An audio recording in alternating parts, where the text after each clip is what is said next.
Hello Snickerdees, I'm back with a fun and lighthearted video, and if you're a JoJo fan like me, then you're in luck, as this is all going to be focused on our favorite Jo-stars.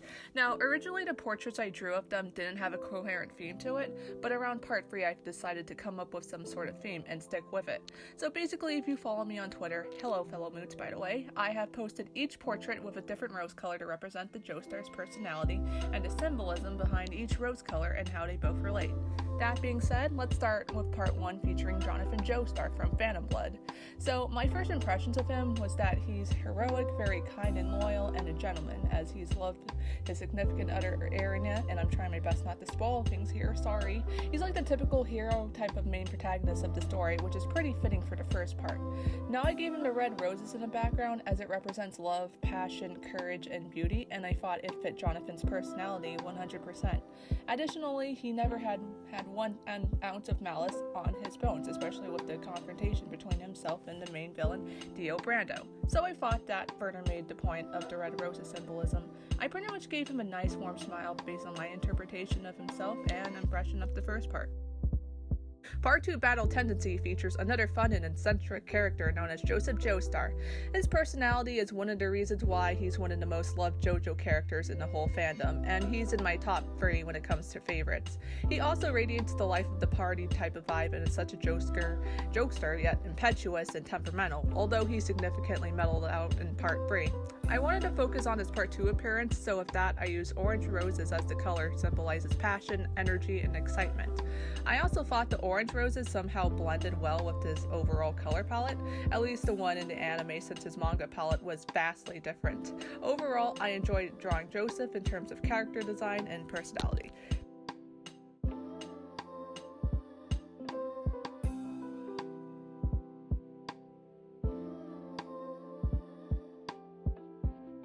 Part 3 is Stardust Crusaders and features the one and iconic Jotaro Cujo. Jotaro has been the face of JoJo for the vast majority of the series, as he's made prominent appearances in parts 3, 4, 5, and 6 respectively. He's known to be aloof, yet intelligent, perceptive, and quick-witted. Jotaro comes off as a very tough delinquent at first, but deep down he always means well and he becomes more of a mentor to other characters in the later parts. As for the rose color, the color blue represents mystery and caution, which were a couple traits I thought about when I saw Jotaro.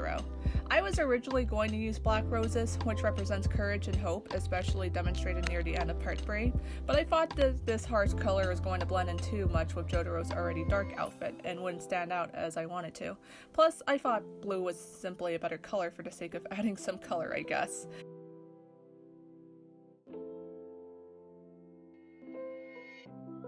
Part 4, Diamond is Unbreakable, features my most beloved Joestar, and also quite iconic, Josuke Higashikita.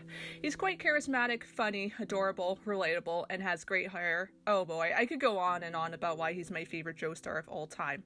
I really liked how Part 4 has a mostly soft, slice of life vibe to it, yet the bizarre aspect of the series somehow stands out, which I thought was interesting.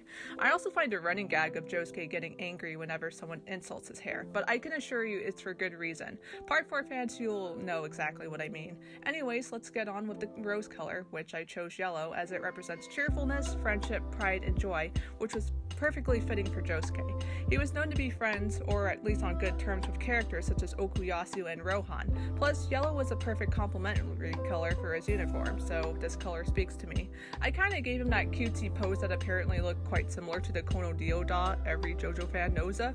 But yeah, long story short, Josuke is best boy, and yellow roses are a perfect match for him.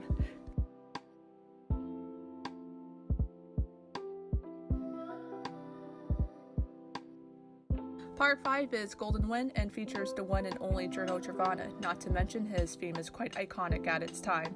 So Giorno is apparently the illegitimate son of Dio and was conceived with Jonathan's body.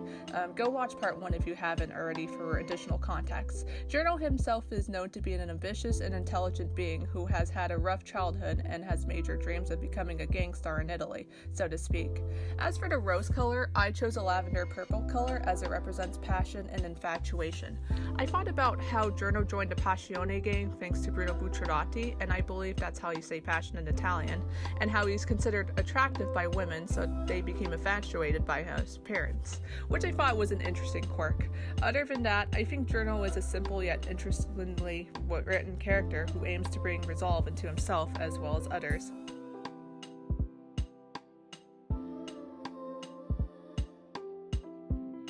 Part 6 is the currently ongoing Stone Ocean part, which I'm still disappointed that we have to wait until fall for the continuation of this show. Anyways, this part features Jolene Cujo, who is the daughter of Jotaro Cujo and the only female JoJo protagonist, at least as of now. Jolene is known to be pretty feisty, determined, expressive, craves affection deeply, and overall fun-loving. She could also be pretty confrontational, especially during her time in prison, and resentful towards her father. Those who watch Part 6 will understand why. Anyways, as for the rose color, I thought about the green rose and how it represents vitality, energy, and new beginnings, which feels like a new adventure, especially for Jolene herself. Additionally, the green rose also represents balance and stability, which was something that I thought Jolene craved at the beginning of Part 6 due to the lack thereof in her childhood. Overall, I kind of liked how the portrait turned out, although I did struggle a bit with her hand gesture since limbs and hands in general are difficult to get right for me.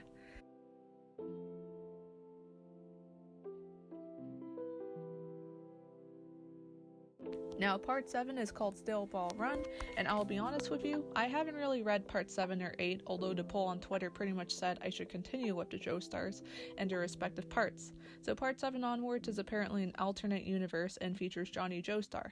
Now, I'll do my best to explain everything given what information I've read.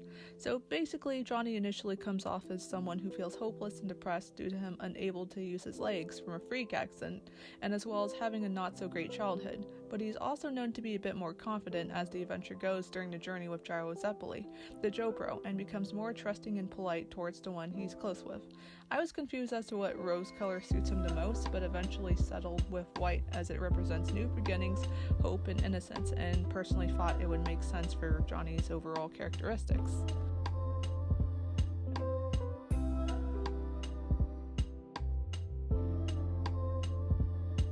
Lastly, Part 8 is a JoJo Line series and features this Joestar in this alternate universe, also named Josuke Higashikita, but for us Westerners we'll call him Gappy, just so we don't confuse him with the OJ Josuke.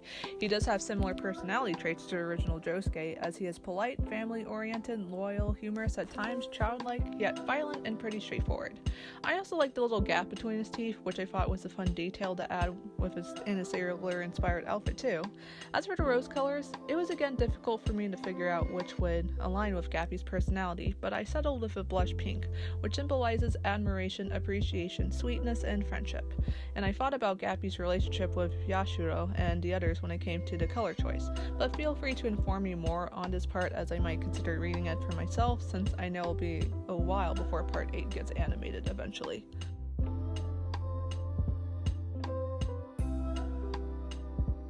So that pretty much wraps up the JoJo Rose series here. Overall, it was a wild concept I never thought I'd develop up until like Part 3, but I'm glad I stuck with it. Anyways, do you like the JoJo's Bizarre Adventure, and if so, who's your favorite Joestar? I might consider doing the Joe Bros next, if I'm crazy enough for it, but we'll see. But that's all I got for now, so yeah, thanks everyone.